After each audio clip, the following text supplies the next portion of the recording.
Assalamualaikum teman-teman, pada kesempatan kali ini kita akan mengupdate pembangunan IKN. Warna burung Garuda yang berada di kantor presiden atau istana Garuda di Ibu Kota Nusantara tampak berbeda dari desain awal. Pada desain awal, ikon burung Garuda tersebut berwarna hijau, namun yang sudah dipasang justru berwarna gelap. Menteri Pekerjaan Umum dan Perumahan Rakyat sekaligus PLT Kepala Otorita IKN Bapak Basuki Hadi Mulyono mengatakan, burung Garuda yang ada di istana Garuda akan berubah menjadi warna hijau setelah teroksidasi.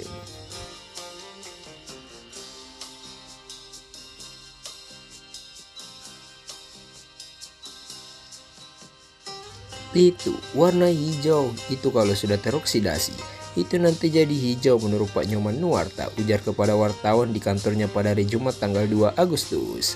Saat ini bila-bila Garuda yang sudah terpasang tampak berwarna gelap, namun seiring berjalannya waktu warnanya akan berubah karena sudah teroksidasi.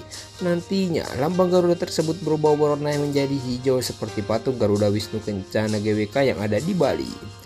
Memang sekarang seperti itu, tapi nanti kalau sudah teroksidasi seperti GWK, tutur Pak Basuki.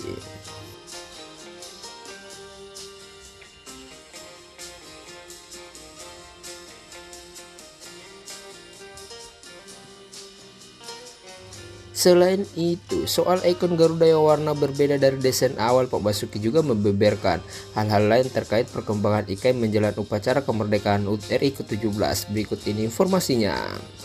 Kepala Staf Presiden Pak Heru Budi Hartono sempat menyebutkan bahwa tamu undangan upacara di IKN dibatasi 1.000 orang.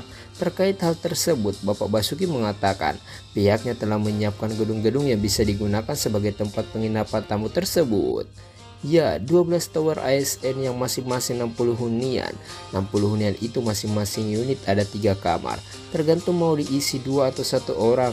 Kemudian hotel, kemudian ada HPK hunian pekerja konstruksi yang kedua juga akan jadi. Kemudian rumah menteri ada jadi. Kemudian Kemenko itu juga kita manfaatkan untuk tamu-tamu, kata Pak Basuki.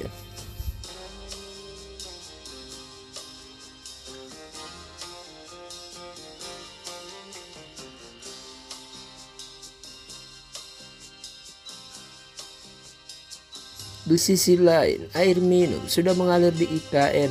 Namun saat ini Presiden Pak Joko Widodo berkunjung ke sana beberapa waktu lalu. Air tersebut masih belum bisa diminum langsung dari keran. Pak Basuki mengungkapkan saat Jokowi menginap di sana memang belum dibolehkan untuk meminum air langsung dari keran. Saat itu belum boleh, katanya kepada wartawan di kantornya pada hari Jumat tanggal 2 Agustus. Karena saya kalau lihat yang di Instagramnya PU itu saya minum di IPA, instalasi pengelolaan airnya, belum yang didistribusikan dari IFA ke reservoir itu 16 km. Nah itu dibersihkan terus dari reservoir ke persil-persil itu 22 km. Padahal itu pipa-pipa yang baru dipasangkan, mungkin saja masih ada debu kan dari pabrik, jelasnya.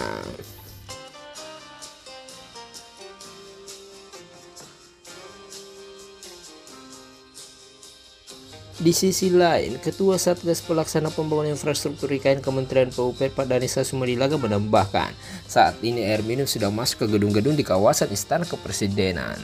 Air minum jadi sudah mulai masuk ke gedung. Ini saya baru punya daftarnya. Air baru masuk ke Istana, Kantor Presiden, Gedung Setpres, Gedung Setnek, Hotel Nusantara, Gedung Kemenko, tuturnya.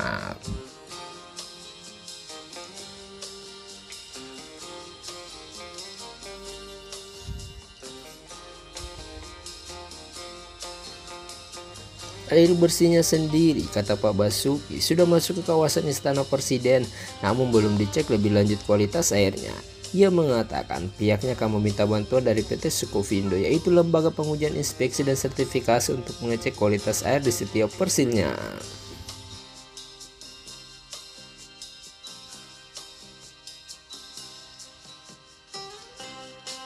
Pak Danis menambahkan pihaknya menargetkan agar air minum tersebut bisa mengalir di kawasan rumah tapak jabatan menteri dan juga rumah rusun ASN Hankam dalam waktu dekat ini. Ini saya sedang nunggu kabar, sedang dalam progres untuk masuk ke rumah menteri dan hunian apartemen, ungkapnya. Pada pertengahan bulan ini akan dilakukan groundbreaking ke-7 di IKN. Nantinya akan ada hotel hingga sektor perbankan yang mulai peletakan batu pertama atau groundbreaking. Deputi Bidang Pendanaan dan Investasi Pak Agung Wicaksono mengatakan untuk tanggalnya akan mengikuti saat jadwal kunjungan Presiden Pak Joko Widodo ke IKN.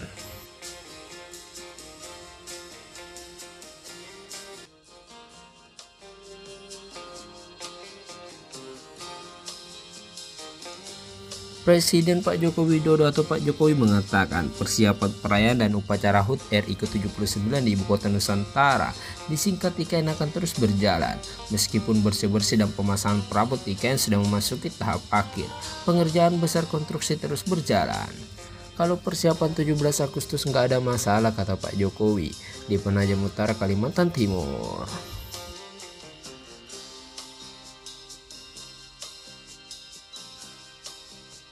Pemerintah untuk pertama kalinya berencana menggelar HUT Kemerdekaan RI secara hybrid di IKN dan Jakarta.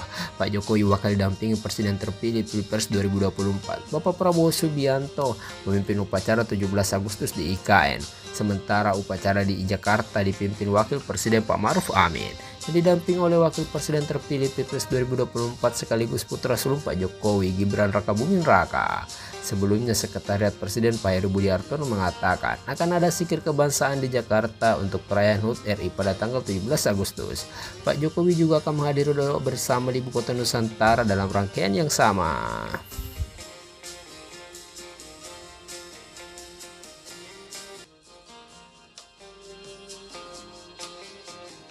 Dalam keterangannya di IKN, Pak Jokowi mengatakan bahwa dia sempat mengecek progres perkembangan terakhir dari pembangunan IKN, khususnya pembangunan istana.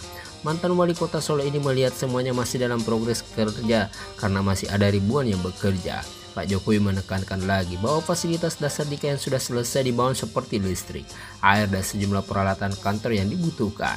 Semuanya masih berjalan dan hari ini saya juga akan menerima untuk rapat-rapat di sini, di ruang presiden.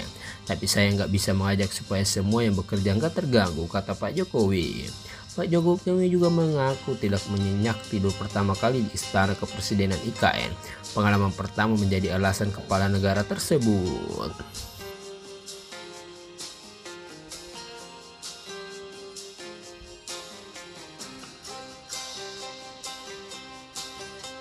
Pak Jokowi berkantor di IKN untuk pertama kalinya pada hari Senin tanggal 29 Juli. Kepala negara akan menerima tamu dan melakukan audiensi di ruang kerja kantor presiden. Seperti kegiatan acara harian saat Bapak berkantor Istana Merdeka, kantor Deputi Protokol dan Media Sekretariat Presiden Yusuf Pramana melalui pesan singkat kepada Tempo.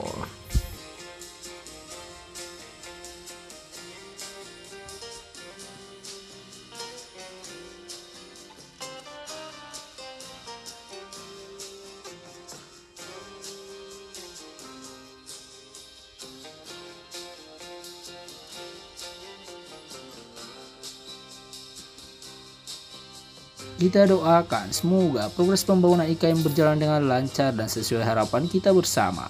Cukup sekian kali ini pembahasan kami. Jangan lupa like, subscribe, komen, serta share video kami. Terima kasih dan sampai jumpa lagi.